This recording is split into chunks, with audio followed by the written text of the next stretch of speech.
மகளிர் T20 உலகக்கோப்பை cricket தொடருக்கான பரிசுத் தொகை 2 மடங்காக உயர்த்தி அறிவிக்கப்பட்டுள்ளது. மொத்த பரிசுத் தொகை 66 கோடியே 67 லட்சம் ரூபாய் என ICC அறிவித்துள்ளது. இது கடந்த தொடரை விட 225 விழுக்காடு அதிகம் என்றும் தெரிவித்துள்ளது. கோப்பையை வெல்லும் அணிக்கு 19 கோடியே 60 லட்சம் ரூபாய் வழங்கப்பட உள்ளது. 2ஆம் இடம் பிடிக்கும் அணிக்கு 9 கோடியே 80 லட்சம் ரூபாய் பரிசுத் தொகை வழங்கப்படும் என்றும், அரையிறுதி வரை முன்னேறும் அணிக்கு 5 கோடியே 65 லட்சம் ரூபாய் பரிசுத் தொகையாக வழங்கப்படும் என்றும் ICC அறிவித்துள்ளது. குரூப் சுற்றுகளில் தலா ஒரு போட்டி வெற்றிக்கு 26 லட்சம் ரூபாய் பரிசுத் தொகை வழங்கப்படும் என்றும் அறிவிப்பு வெளியிட்டுள்ளது.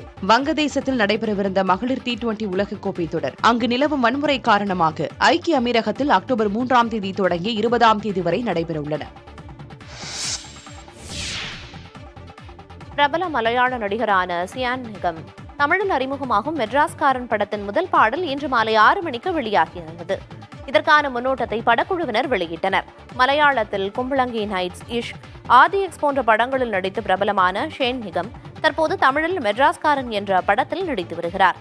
ரங்கோலி படத்தின் இயக்குனர் வாலி மோகன்தாஸ் இயக்கத்தில் இந்த படம் உருவாகி வருகிறது. நீலகிரி மாவட்டம் கூடலூர் அருகே காட்டு யானைகள் நெற்பயிர்களை சேதப்படுத்தியதால் விவசாயிகள் வேதனை அடைந்தனர்.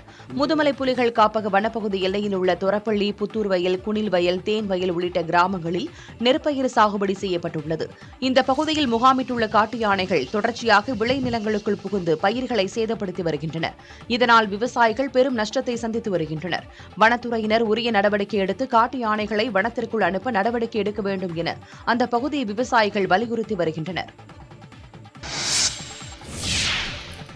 மயிலாடுதுறை மாவட்டம் சீர்காழியில் தொடர்ச்சியாக மின் மோட்டார்கள் திருட்டில் ஈடுபட்ட மூவர் கைது செய்யப்பட்டனர். கொள்ளிடம் சுற்றுவட்டார பகுதிகளில் உள்ள விவசாய நிலங்களில் தொடர்ந்து மின் மோட்டார்கள் கொள்ளை போவது குறித்த புகார் தொடர்பாக காவல்துறை தனிப்படை அமைத்து தேடி வந்தது. வாகன தணிக்கையின் போது சந்தேகத்திற்கிடமான வகையில் இருசக்கர வாகனத்தில் வந்த மூவரை சோதனை செய்தனர். அவர்களிடம் சிறிய மின் மோட்டார் இருந்ததை அடுத்து காவல் நிலையம் அழைத்துச் சென்று விசாரணை மேற்கொண்டனர். மூவரும் தொடர் மின் மோட்டார் திருட்டில் ஈடுபட்டது தெரியவந்ததை அடுத்து அவர்களிடமிருந்து 10 மின் மோட்டார்கள், 1 மடிக்கணினி, மோட்டார் ஒயர்கள் உள்ளிட்ட 10 லட்சம் ரூபாய் மதிப்பிலான பொருட்கள் பறிமுதல் செய்யப்பட்டன. குற்றவாளிகளை நீதிமன்றத்தில் ஆஜர்படுத்த சென்றபோது தப்பிச் செல்ல முயன்று தடுமாறி கீழே விழுந்ததில் இருவருக்கு கையில் எலும்பு முறிவு ஏற்பட்டிருக்கிறது.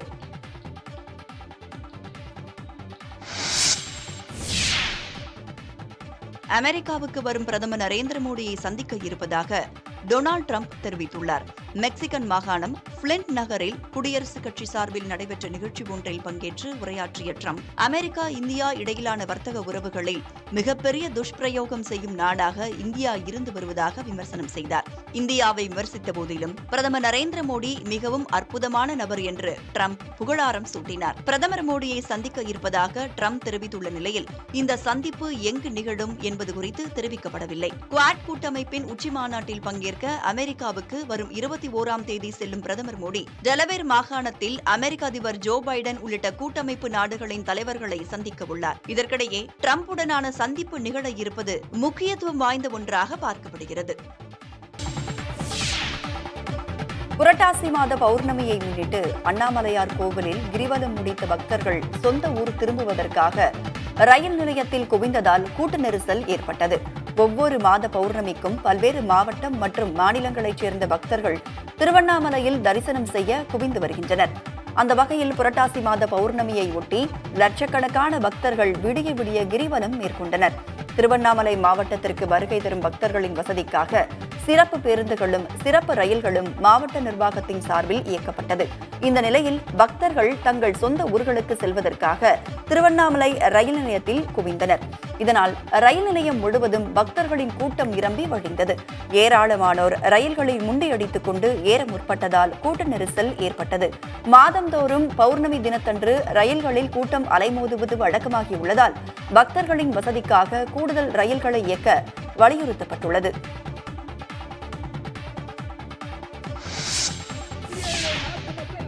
மக்களவை எதிர்க்கட்சித் தலைவர் ராகுல் காந்தியை அவதூறாக பேசிய பாஜக ஒருங்கிணைப்பாளர் எச் ராஜாவை கண்டித்து சென்னை உட்பட தமிழகத்தின் பல்வேறு இடங்களில் காங்கிரஸ் கட்சியினர் ஆர்ப்பாட்டம் செய்தனர். சென்னை வியாசர்பாடி MKB நகர் பேருந்து நிலையம் அருகில் காங்கிரஸ் கட்சி சார்பில் ஆர்ப்பாட்டம் நடைபெற்றது. இதில் தமிழக காங்கிரஸ் கமிட்டி தலைவர் செல்வ பெருந்தகை பேசுகையில் ராகுல் காந்தியை விமர்சித்து பேசிய எச். ராஜா, மத்திய இணையமைச்சர் ரன்வீர் சிங் பிட்டு, சிவசேனா ஷிண்டே பிரிவு சட்டமன்ற உறுப்பினர் சஞ்சய் கெய்க்வாட் மீதும் காவல் நிலையங்களில் புகார் அளிக்கப்படும் என தெரிவித்தார். மேலும் எச். ராஜாவிற்கு தைரியம் இருந்தால் என்னோடு 1 மணி நேரம் விவாதம் நடத்த வரட்டும் என செல்வ பெருந்தகை சவால் விடுத்தார். இதேபோல் சேலம் மாவட்ட மாத்தூர், பெரம்பலூர், நெல்லை, கள்ளக்குறிச்சி, தேனி, கிருஷ்ணகிரி, புதுக்கோட்டை உள்ளிட்ட இடங்களிலும் காங்கிரஸ் கட்சி சார்பில் ஆர்ப்பாட்டங்கள் நடைபெற்றன.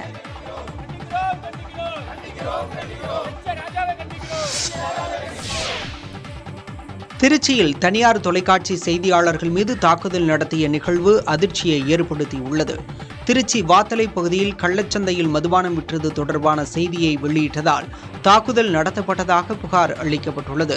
தனியார் தொலைக்காட்சி செய்தியாளர்களான தீனா, வினோத் ஆகிய இருவரும் மண்ணச்சநல்லூர் பகுதியில் இருசக்கர வாகனத்தில் சென்றுள்ளனர். அப்போது அவர்களை 4 நபர்கள் பின்தொடர்ந்து சென்று தாக்குதல் நடத்தி அவர்களின் செல்போன்களையும் உடைத்துள்ளனர். இந்த தாக்குதலில் காயமடைந்த இருவரும் மருத்துவமனையில் அனுமதிக்கப்பட்டுள்ளனர். இதுகுறித்த புகாரின் பேரில் காவல்துறையினர் வழக்கு பதிவு செய்து விசாரணை நடத்தி வருகின்றனர். சேலத்தில் பாஜக சார்பில் நடத்தப்பட்ட நலத்திட்ட உதவிகள் வழங்கும் விழாவில் வேட்டி சேலைகளை வாங்க ஏராளமானோர் முண்டியடித்து சென்றதால் கூட்ட நெரிசல் ஏற்பட்டது. பிரதமர் நரேந்திர மோடியின் பிறந்த நாளை ஒட்டி பாஜக நிர்வாகி பார்த்தசாரதி தலைமையில் 4000 பேருக்கு நலத்திட்ட உதவிகள் வழங்கும் விழா நடைபெற்றது. இதற்காக சேலம் 3 ரோடு அருகே உள்ள பிரபல தனியார் திருமண மண்டபத்தில் பயனாளிகள் அமர வைக்கப்பட்டனர். தொடர்ந்து நிலைமையை சமாளிக்கும் விதமாக வேட்டி சேலைகளை கொடுக்க முயன்றபோது அதனை வாங்க ஏராளமானோர் முண்டியடித்ததால் கூட்ட நெரிசல் ஏற்பட்டது. கூட்டத்திற்கு இடையே வீசப்பட்ட வேட்டி சேலைகளை கைக்கு கிடைத்தவர்கள் மாபெரும் வெற்றி பெற்றது போல் எடுத்துச் சென்றனர். போராடி பெற்ற சேலையை கூட சிலர் பறிக்க பார்த்த சம்பவமும் நிகழ்ந்துள்ளது. நல்வாய்ப்பாக கூட்ட நெரிசலில் அசம்பாவிதங்கள் ஏதும் ஏற்படவில்லை. மயிலாடுதுறை மாவட்டம் சீர்காழியில் தொடர்ச்சியாக மின் மோட்டார்கள் திருட்டில் ஈடுபட்ட 3 கைது செய்யப்பட்டனர். கொள்ளிடம் சுற்றுவட்டார பகுதிகளில் உள்ள விவசாய நிலங்களில் தொடர்ந்து மின் மோட்டார்கள் கொள்ளை போவது குறித்த புகார் தொடர்பாக காவல்துறை தனிப்படை அமைத்து தேடி வந்தது. வாகன தணிக்கையின் போது சந்தேகத்திற்கிடமான வகையில் இருசக்கர வாகனத்தில் வந்த 3 சோதனை செய்தனர். அவர்களிடம் சிறிய மின் மோட்டார் இருந்ததை அடுத்து காவல் நிலையம் அழைத்துச் சென்று விசாரணை மேற்கொண்டனர். 3 தொடர் மின் மோட்டார் திருட்டில் ஈடுபட்டது தெரியவந்ததை அடுத்து அவர்களிடமிருந்து 10 மின் மோட்டார்கள், 1 மடிக்கணினி, மோட்டார் ஒயர்கள் உள்ளிட்ட 10 லட்சம் ரூபாய் மதிப்பிலான பொருட்கள் பறிமுதல் செய்யப்பட்டன. குற்றவாளிகளை நீதிமன்றத்தில் ஆஜர்படுத்த சென்றபோது தப்பிச் செல்ல முயன்று தடுமாறி கீழே விழுந்ததில் 2 கையில் எலும்பு முறிவு ஏற்பட்டிருக்கிறது.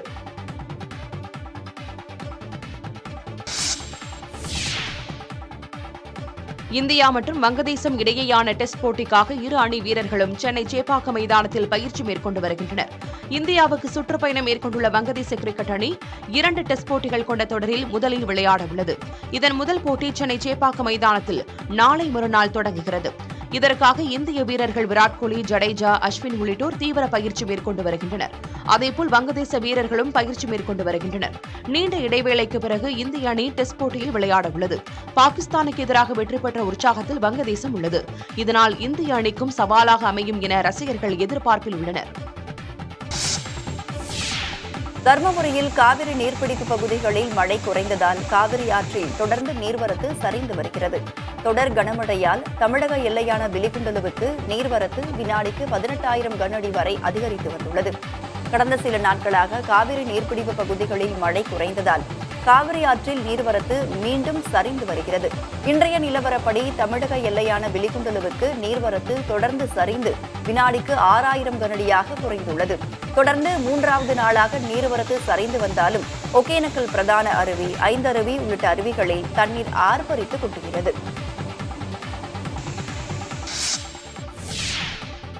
இலங்கையை சேர்ந்த 3 இந்திய கடலோர காவல் படை கைது செய்து விசாரித்து வருகிறது. ராமநாதபுரம் மாவட்டம் தொண்டி கடற்பரப்பில் சந்தேகத்திற்கு இடமாக இலங்கை படகு ஒன்று நின்று கொண்டிருந்துள்ளது. இதனையடுத்து படகில் இருந்த 3 இந்திய கடலோர காவல் படை மண்டபம் முகாமிற்கு அழைத்துச் சென்றனர். தொண்டி அடுத்த மணல்மேடுகுடியைச் சேர்ந்த நபர்களிடம் கஞ்சா மூட்டைகளை வாங்க 3 வந்ததாக தெரிகிறது. அப்போது படகில் கோளாறு ஏற்பட்டதால் கடற்படையினரிடம் சிக்கியுள்ளனர். மூவரும் மண்டபம் மெரைன் காவல்துறையினரிடம் ஒப்படைக்கப்பட்டுள்ளனர். ஊதிய உயர்வு, தொழிற்சங்க அங்கீகாரம் உள்ளிட்ட பல்வேறு கோரிக்கைகளை வலியுறுத்தி 9வது நாளாக ஸ்ரீபெரும்புதூரில் சாம்சங் தொழிலாளர்கள் போராட்டத்தில் ஈடுபட்டு வருகின்றனர். ஊதிய உயர்வு, தொழிற்சங்கம் அங்கீகாரம், போனஸ், பணி நேரத்தை 8 மணி நேரமாக நிர்ணயிப்பது, தொழிலாளர்கள் மீது பழிவாங்கும் நடவடிக்கையை கைவிடுவது உள்ளிட்ட 8 அம்ச கோரிக்கைகளை முன்வைத்து சாம்சங் தொழிற்சாலை ஊழியர்கள் பணி புறக்கணிப்பு போராட்டத்தில் முன்னெடுத்துள்ளனர். 9வது நாளாக போராட்டம் தொடரும் நிலையில் இன்று மாலை அனைத்து தொழிற்சங்கங்கள் சார்பாக சென்னை வள்ளுவர் கோட்டத்தில் சாம்சங் தொழிலாளர்களுக்கு ஆதரவாக கண்டன ஆர்ப்பாட்டம் நடைபெறவுள்ளது. இதனிடையே ஊழியர்களிடம் பணிக்கு வருமாறும் இதனால் பல்வேறு நிலைகளில் பயனடையும் வாய்ப்பு உள்ளதாகவும் கூறி அவர்களின் குடும்பத்தினருடன் தொழிற்சாலை நிர்வாகத்தினர் பேசி வருவதாக குற்றச்சாட்டு எழுந்திருக்கிறது. நாமக்கல் மாவட்டம் ராசிபுரத்தில் தெருநாய் கடித்ததில் சிறுவன் உட்பட 4 பேர் படுகாயங்களுடன் மருத்துவமனையில் அனுமதிக்கப்பட்டுள்ளனர். சந்திப்பூர் பகுதியைச் சேர்ந்த 6 வயது சிறுவனை தெருநாய் துரத்திச் சென்று கடித்துள்ளது. அவரது அலறல் சத்தம் கேட்டு வந்த அக்கம் பக்கத்தினர் தெருநாயை விரட்டி சிறுவனை மீட்டு மருத்துவமனையில் அனுமதித்தனர்.